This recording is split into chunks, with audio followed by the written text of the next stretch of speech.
এই যে সামনে বারাত আসতেছে, লাইলাতুল বারাত। এই বারাতের রাত্রিবেলা কারো ভাগ্য পরিবর্তন হবে, কারো হায়াত শেষ হয়ে যাবে, কারো সন্তান আসবে, কারো সন্তান মরে যাবে। এই রাত্রিবেলা আমার রব, আমার আল্লাহ বারাতের রাত্রি আমার আল্লাহ লিপিবদ্ধ করান। আর কদরের রাত্রিবেলা দায়িত্বপ্রাপ্ত ফেরেশতাদের হাতে বর্তানো হয়। এটা অনুমোদন বিল পাস হয় কদরের রাত্রে, আর পার্লামেন্টের আলোচনা হয় বরাতের রাত্রে, আর অনুমতি হয় কদরের রাত্রে।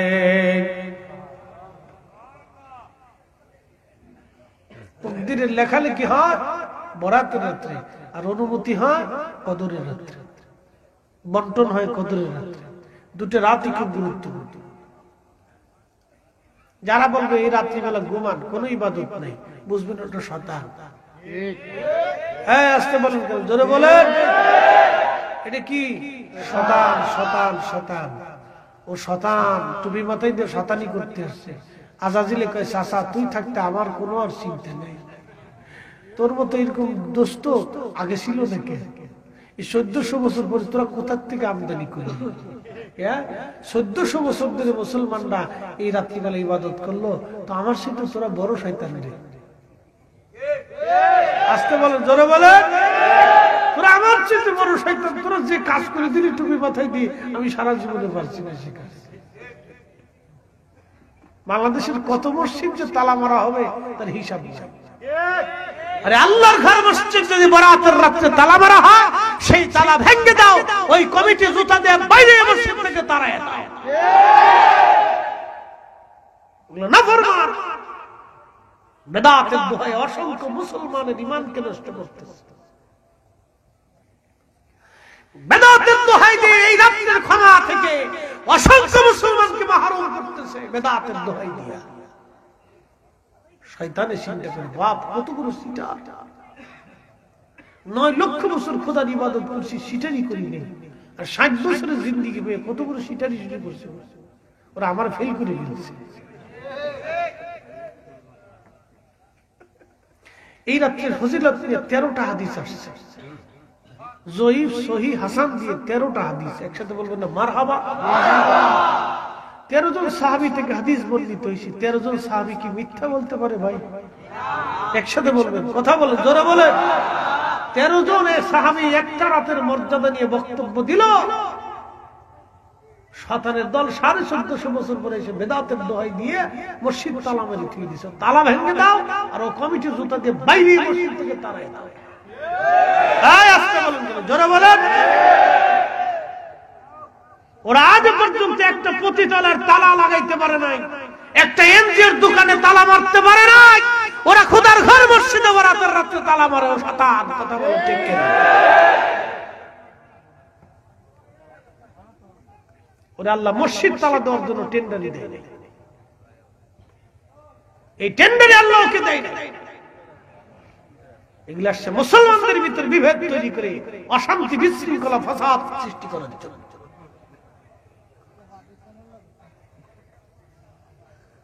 কষ্ট হচ্ছে না আপনাদের? ওই তো নি, আর ওই তো 1 ঘন্টা হয়ে গেছে, কিন্তু সারা রাত ওই তো নি। তাহাজ্জুদের সময় চলে অহনো যদি গান ওই তো। আল্লাহু আকবার, আল্লাহু আকবার, ওয়ালিল্লাহিল হামদু, বিসমিল্লাহির রাহমানির রাহিম।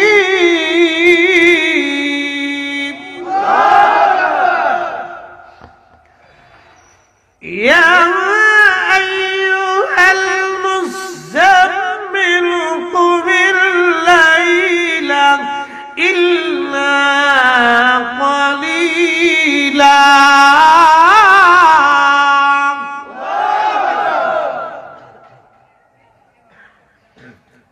তাহাজ্জুদের সময় খুবই মনোযোগের সাথে কথাগুলি শুনবেন।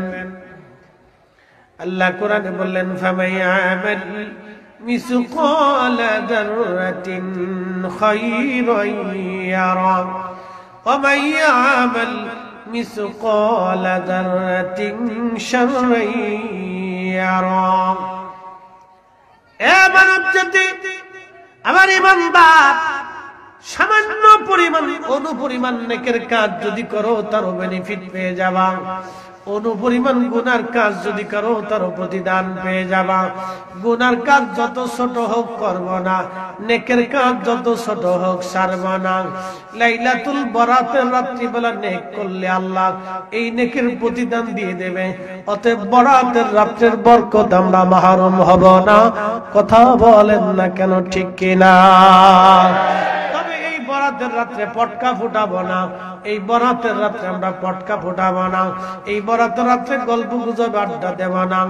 আল্লাহ বলেন সবাই মাফ করে দেয়, নবী বললেন সবার ক্ষমা হয়, শুধু মুশরিকের ক্ষমা হয় না, মুশাহিন হিংসুটা যারা তাদের ক্ষমা হয় না। হিংসুটা হিংসা হিংসা হিংসা হিংসা হিংসা বলে হিংসা কি?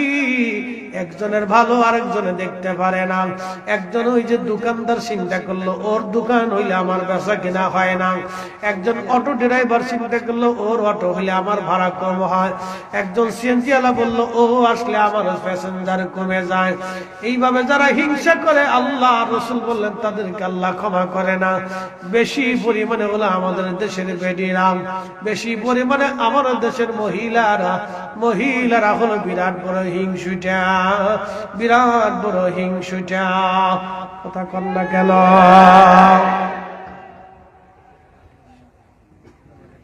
বুঝছ নি? বেটিরা হিংসুটে বেশি, শিখে যা। মহিলারা হিংসুটে বেশি। বলে কেমন? একটু চামচ লইয়া অদূর ডিম লইয়া সামান্য জিনিস নিয়ে হিংসা করে, ঝগড়া করে, বিবাদ বাড়ায়। হিংসা, এই হিংসার কারণে আল্লাহ তাকে মাফ করে না। আল্লাহ এই রাত্রি সবাইকে মাফ করে দেয়, মুশরিক এবং হিংসুটাকে আল্লাহ মাফ করে না। এবং যারা নেশা করে আল্লাহ তারও মাফ করে না, যদি তওবা করে তাহলে মাফ করবে। নেশা করলে আল্লাহ মাফ করে না। যারা গাঁজা খায়, বাবা খায়, ইয়াবা খায়, হিরিঞ্চি খায়, মদ খায়, এদেরকে আল্লাহ মাফ করে না। তবে যদি তওবা করে তো মাফ হবে। কষ্ট হচ্ছে আপনাদের? একসাথে বলি না আল্লাহু আকবার। এই রাতের ইবাদত চলবে কি চলবে না? হবে কি হবে না? আল্লাহর নবী যা বলছে আমরা তাই মানি। কথা বলেন ঠিক কি না? কোন মৌলবীর ফতোয়ার দিকে তাকানোর সুযোগ আমাদের?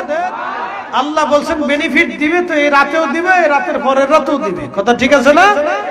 সারা রাতে, সারা জিন্দেগি, সারা জীবন তাহাজ্জুদের নামাজে দাঁড়ায় গেলে এই রাতেও ফজিলত আল্লাহ দিয়ে দিবে। অতএব বরাতের রাত্রে আল্লাহ একটা আলাদা মর্তবা দিছে, অতএব এটার বরকত আছে। হযরতে মুসা কালিমুল্লাহ চলে আসলেন, তিনি হাসের দল মুসা নবীর সামনে দাঁড়ায় গেলেন। নবী গো, আমরা বৃষ্টি চাইছিলাম, আল্লাহর কাছে বলছেননি। হাসের আরে রবের কাছে বলছি বৃষ্টির কথা, আল্লাহ বলে দিয়েছেন আগামী 1 মাসে কোনো বৃষ্টি নাই। তখন হাস জিকির করতে লাগলো, আমার সাথে পড়েন আলহামদুলিল্লাহি রাব্বিল আলামিন। আমার সাথে জোরে পড়েন আলহামদুলিল্লাহি রাব্বিল আলামিন। আর জোরে পড়েন আলহামদুলিল্লাহি রাব্বিল আলামিন। হাসের দলে জিকির শুরু করে দিল, সমাসরে একসাথে জিকির করলো আলহামদুলিল্লাহি রাব্বিল আলামিন। কিছু সময় পরে মুসা নবী বাড়ি যাওয়ার সময় দেখে রে আল্লাহর আকাশ জুড়ে কালো মেঘ জমে গেল। হঠাৎ করে গুরুম করে আওয়াজ দিল, আর অজর দ্বারা বৃষ্টি শুরু হয়ে গেল। বৃষ্টি এত পরিমাণে নামলো, হাঁটু পর্যন্ত বৃষ্টিতে ভরে গেল। ওই হাঁসের দল সাঁতরে মুসা কালিমুল্লাহর সামনে এসে বলল, নবী গো, আপনি না বলেন আগামী 1 মাসে বৃষ্টি হবে না, আল্লাহ এত পরিমাণে বৃষ্টি কেন দিল গো? মুসা নবী লজ্জা পেয়ে গেছে, বলো কি? কথা তো সত্য। আল্লাহ আমাকে বললো বৃষ্টি বাজেট নাই, আবার বৃষ্টি দিয়ে দিল, আল্লাহ কারণ কি? আল্লাহ সাজদা করে, আল্লাহ একটা মাখলুকের সামনে নবীর লজ্জা দিয়ে ফেললা। আল্লাহ তুমি বৃষ্টি কেন দিলা? আল্লাহ ডাক দেখে মুসারে, যখন হাসির দলের তুমি বলছো বৃষ্টি হবে না, তখন তারা কি বলেছিল? বলেছে আলহামদুলিল্লাহি রাব্বিল আলামিন। এ মুসা, বৃষ্টি নামক নিয়ামত না পাইয়া আমার হাসের দলেরা আমার জিকির শুরু করলো, আমার হাম করলো, প্রশংসা করলো, কৃতজ্ঞতা আদায় করলো। নিয়ামত না পাই যারা কৃতজ্ঞতা আদায় করলো, মুসারে আমি রব্বুল আলামিন নিয়ামত না দিয়ে কি আর পারিনি? আমার রহমতের দরিয়ায় জোশ লেগে গেছে রে মুসা, আমি আল্লাহ তাদেরকে বৃষ্টি দিয়ে দিছি। একসাথে বলেন আল্লাহু আকবার। সমস্ত কাজে প্রশংসা হবে কার? শুকরিয়া হবে কার? জোরে বলেন কার? আল্লাহর। আল্লাহর আল্লাহর শুকরিয়া করবেন, নিয়ামত বেড়ে যাবে। লা ইন শাকারতুম লা আযীদান্নাকুম ওয়া লা ইন কাফারতুম ইন্না আযাবী লাশাদীদ। আল্লাহ বললেন, রে বান্দা, আমি মালিকের শুকর আদায় করো, নাফরমানি তুমি করিও না। শুকর যদি আদায় করো নিয়ামত বাড়ায় দেব, আর কুফর যদি করো আমি আল্লাহ তোমাদের শক্ত শাস্তি দেব। ফাযকুরুনি আযকুরুকুম ওয়াশকুরুলি ওয়ালা তাকফুরুন। একবার জোরে বলা যাবে কি আল্লাহু আকবার? জিকির হবে কার? আল্লাহ ডাক দেন, বান্দা আমাকে স্মরণ করো, আমি আল্লাহ তোমাকে স্মরণ করব। শুধু এখানে শেষ না বান্দা, আমার কৃতজ্ঞতা আদায় করো, নাফরমানি করিও না, আমার শুকর আদায় করো, অকৃতজ্ঞ হইও না। হাইয়া আলাস সালাহ বলার পরে নামাজে দাঁড়ানোই হলো কৃতজ্ঞতা। মাহে রমজানে রোজা রাখার নামই হলো কৃতজ্ঞতা। এই শোনেন, বসেন বসেন বসেন বসে যান, বসেন, শুনে যান। সামনে রোজা আসতেছে। কি আসতেছে? একটা রোজা চলে গেলে জীবনে আর এই রোজা ফিরে পাবেন? রমজান আসতেছে। এই শুনে যান, রমজান। এই রমজানের জন্য কত মানুষ কান্নাকাটি করে, আল্লাহ রমজান না রাখে, রোজা না রাখে কবর দিও না। রমজান আসতেছে, শুনে যান। আমার এক ওলামা ইকরাম হয়তো ফজিলত নিয়ে আলোচনা করছে, আমি ছোট্ট একটা ফজিলত আপনাকে শোনাবো। অ্যাটেনশন, মনোযোগ দেন। মায়ের পেট থেকে সন্তান পৃথিবীতে আসে না, তার কি কোনো গুনাহ থাকে? একবারে নিষ্পাপ না? মাহে রমজানে কেউ যদি ঈমান ও ইহতিসাবের সাথে রোজা রাখে এবং তারাবির নামাজ আদায় করে, আল্লাহ নবী বললেন, ও আমার উম্মত, মাহে রমজান শেষ হওয়ার আগে আল্লাহ একবারে শব্দ ভূমিষ্ঠ হওয়া একজন সন্তানের মতো নিষ্পাপ আল্লাহ বানায় দেয়।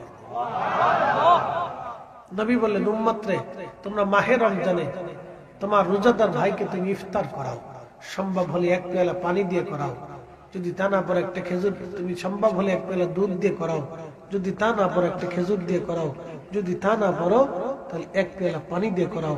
তারপরে আল্লাহ তোমাকে একটা কবুল রোজার নেকি লিখে দেবে। আল্লাহ নবী বলেন, উম্মত, যদি তোমার রোজাদার ভাইকে তুমি পেট পুড়ে আহার করাও তাহলে আল্লাহ তোমাকে হাউজে কাউসারের পানি পান করাবে।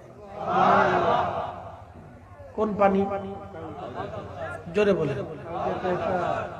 ইন্না আ'তাইনাকাল কাউসার।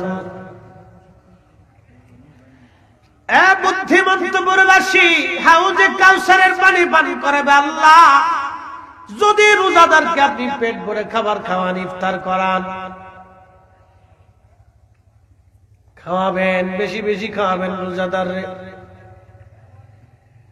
আমার দেশের বহু ধনী মাহে রমজান আসার পরে ওই যে উমরা করার জন্য মক্কায় চলে যায়, মিনিমাম 1.5 থেকে 2 লক্ষ হাজি যাবে এই বছর। কি মনে হয় গরিব মানুষ যায়? জোরে বলেন, গরিব মানুষ যায়? যাই না, ধনীরাই যায়। কত ধনী মাহে রমজান আসার পরে মক্কা মদিনায় যাবে, মক্কা শরীফে যে ইতিকাফ করে, বহু হাজি আছে ইতিকাফে বসে, বিরাট বড় নেকির আশায় ইতিকাফে বসে। বাড়ির পাশে গ্রামে কত দরিদ্র মানুষ ক্ষুধার্ত থাকে, ভালো ইফতার পায় না। বহু মসজিদে বাংলাদেশে শুধু খিচুড়ি দিয়ে ইফতার হয়। শুধু খিচুড়ি আর লেটকা খেজুর, লেটকা খেজুর, লেটকা খেজুর চিনছেন আপনি? একবারে 3 নম্বরও খেজুর না, এটা যত 36 নম্বর খেজুর, এর নাম্বার সারা খেজুর, লেটকা খেজুর। সবচেয়ে কম দামি খেজুরটা দিয়ে ইফতার করে। একটু সামান্য শরবত হয় আর খিচুড়ি হয়, কটা মুড়ি হয় আর কটা ছোলা দিয়ে কোন রকম ইফতার। আমাদের দেশে বহু মসজিদ হয় বাংলাদেশে, হাজার হাজার। বিশ্বাস না করলে আমার সাথে চলেন, উত্তরবঙ্গে আপনাকে দেখাবো। অথচ আমার দেশের মিনিমাম 1 লক্ষ হাজি কাবা যাবে, 1 লক্ষ হাজি কাবা যাবে বছরে, 1 লক্ষ। এই 1 লক্ষ হাজি হেরেমে যাইয়া ইতিকাফ করিয়া মক্কা মদিনার থেকে কাটাইয়া মিনিমাম 2 লক্ষ টাকা করে খরচা করবে। কত লক্ষ টাকা খরচা হলো, কত শত কোটি টাকা গেল। এই শত কোটি টাকা অর্ধেক টাকাও যদি আমাদের দেশের গরিব মানুষের ইফতারের জন্য বরাদ্দ হতো, তাহলে আমার দেশের বহু ক্ষুধার্তের জীবন উপকার হতো। তা দেবে না। বল হুজুর আপনি দেন? হ্যাঁ আমি নিজে দিই, আমল আমি নিজে আগে করি, এরপর ওয়াজ করি। আমি কোন আমল নিজে না করে কোন আমল ওয়াজ করি না, আমার আদত হচ্ছে এটা। আমি যে আমল করি সেটার উপর ওয়াজ করি। প্রিয় উপস্থিতি হাজিরিন, কথাগুলি শুনে রাখবেন বাবাজি। হাজার হাজার ধনী বাংলাদেশে মাহে রমজানে ইফতার করে, মাহে রমজানে মক্কা মদিনায় দৌড়ায় বহু হাজি, কিন্তু গ্রামের মানুষদেরকে তারা খাওয়ায় না, ইফতার দেয় না। কত গরিব মানুষ। আহা বাবাজি আমার, আল্লাহ নবী বলেন উম্মত রে, তুমি যদি তোমার রোজাদার ভাইকে পেট ভরে খাওয়াও, কিয়ামতের ময়দানে আমি তোমারে হাউজে কাউসারের পানি পান করাবো। একবার জোরে বলেন আল্লাহু আকবার। এই না না হয় না, জোরে বলেন আল্লাহু আকবার। হাউজে কাউসারের পানি তোমারে পান করাবো। ওই হাউজে কাউসারের পানি আল্লাহ বলেন ইন্না আতাইনা কাল কাউসার। নবী গো, কাউসার আপনাকে দিয়ে দিলাম। কাউসার কি? সাহাবীরা বলেন হুজুর হাউজে কাউসার কি? বলে কাউসার হলো জান্নাতের একটা নদী, নদীর নিচ দিয়ে থাকবে জহরত মণিমুক্তা দিয়ে বানানো। নদীর পানি হবে মিষ্কের চাইতে গ্রান, দুধের চাইতে সাদা, মধুর চাইতে মিষ্টি। আরে নদীর 2 ধারে থাকবে স্বর্ণ দিয়ে নির্মাণ করা, পান পেয়ালা জমরত মণিমুক্তা দিয়ে বানানো থাকবে। আকাশে যত নক্ষত্র হবে, পান পেয়ালা পেয়াগুলি তত তত নক্ষত্র সমতুল্য হবে।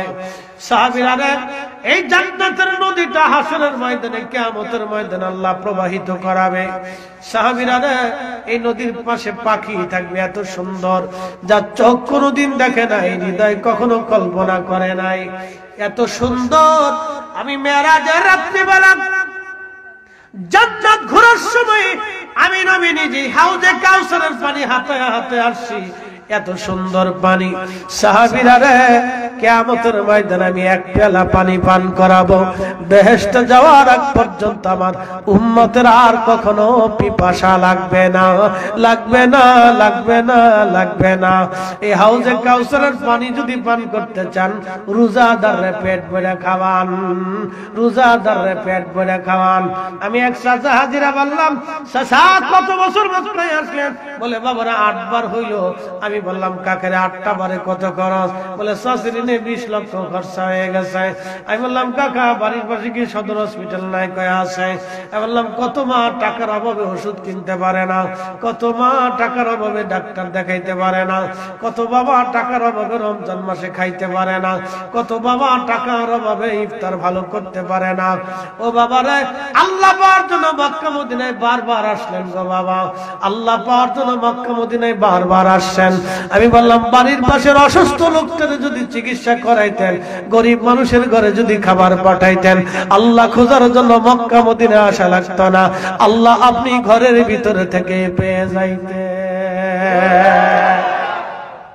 খালি আমাদের দেশে উল্টে কাজ, আসল কাজে নেই, খালি নকল কাজে ব্যস্ত সবাই। আসল কাজে নেই। একজন হাজির কতবার মক্কা মদিনা যাওয়া? একবার হলো ফরজ, বাকি যা আসবে সব নফল। ইচ্ছা হলে যাবে, না হলে যাবে না। কেন বারবার যেতে হবে? পিকনিক করার জন্য যায়। বড় দামি হোটেল নেই, কুলুত টাওয়ার, প্রত্যেকদিন 1 লাখ টাকা খরচা। বাপরে বাপ, বাপের টাকা দিয়ে যায় না তো, সব 2 নম্বরই টাকা, জনগণের টাকা। কথা কথা, মানুষের রক্ত মিডিয়া জমি মেরে দিয়ে টাকা। আপনি আমাকে তো বারবার নিতে পারবেন না, কেন জানবেন? আমার অনেক কষ্টের রুজি, রাত জাগা রুজি, শত শত মাইল গাড়ি দাঁড়ায় রুজি, শত শত মাইল দাঁড়ায় গাড়ি রুজি। জানেন ঢাকা থেকে আসতে চাইতে জীবনের শেষ কথা হয়ে যাওয়া এত সহজ? দুদিন আমাদের সাথে জার্নি করে দেখে, চেহারা ফ্যাকাশে হয়ে যাবে।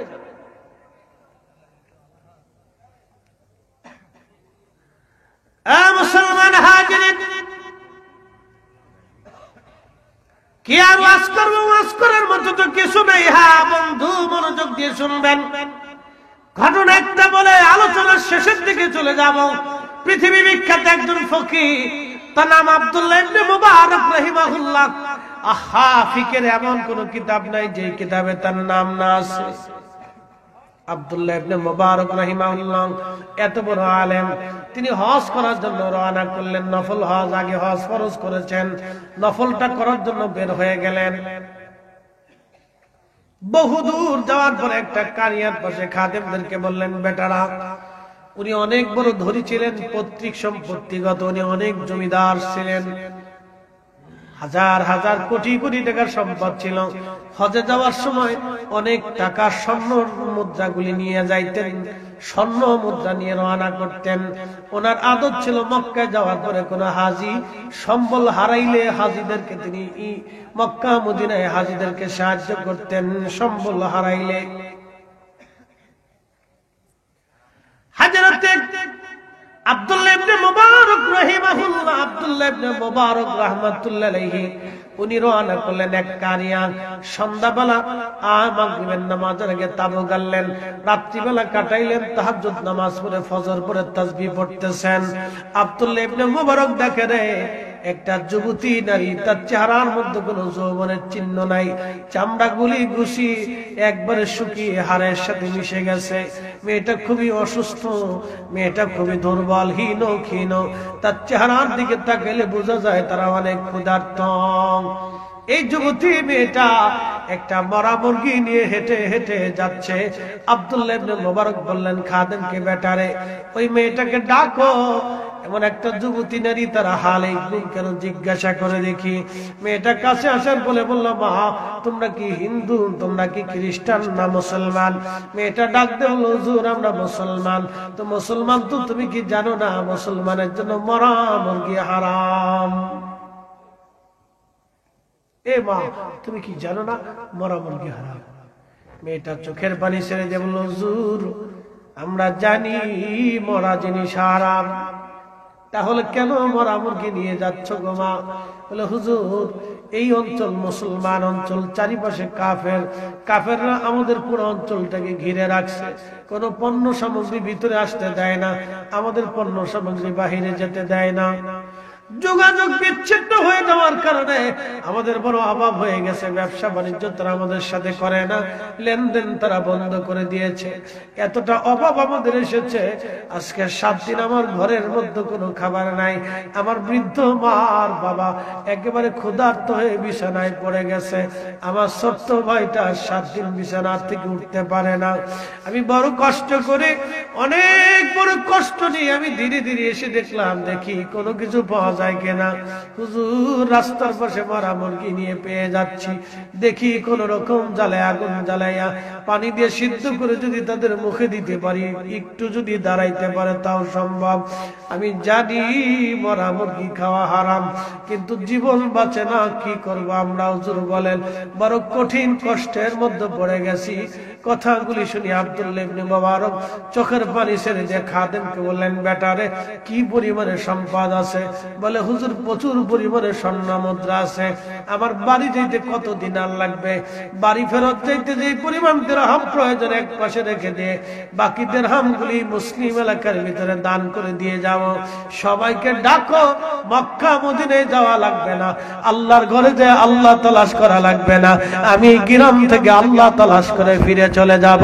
একবার জোরে বলা যাবে কে মারহাবা? এই মুসলমান আছে দেশে ছাতা নাই, খালি মক্কা মদিনা দৌড়াইব রমজান মাস আসলে, বিরাট নেকির কাজ। কিন্তু গ্রামের মানুষে খাবার দেয় না, দেয় না।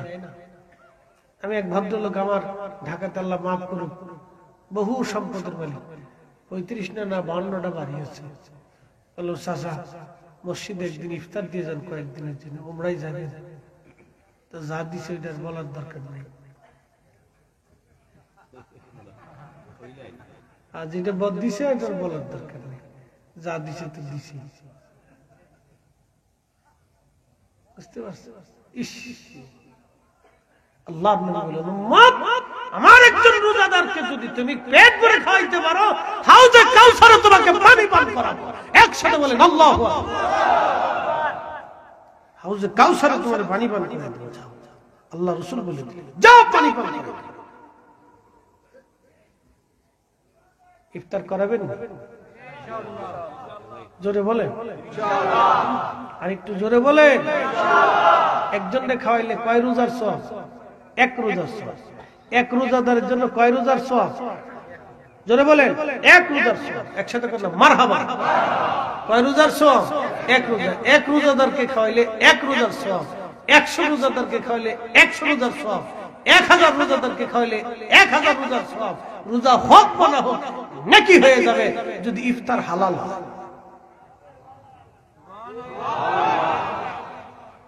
খাওয়াইবেন, রোজাদারকে খাওয়াবে, যদি সম্ভব হয় তো গরিব মানুষ ডেকে এনে খাওয়াবে, যদি সম্ভব হয় গরিব মানুষ ডেকে এনে খাওয়াবে, আর না হলে গোপনে বাড়িতে খাবার দিয়ে আসবে। শেষ।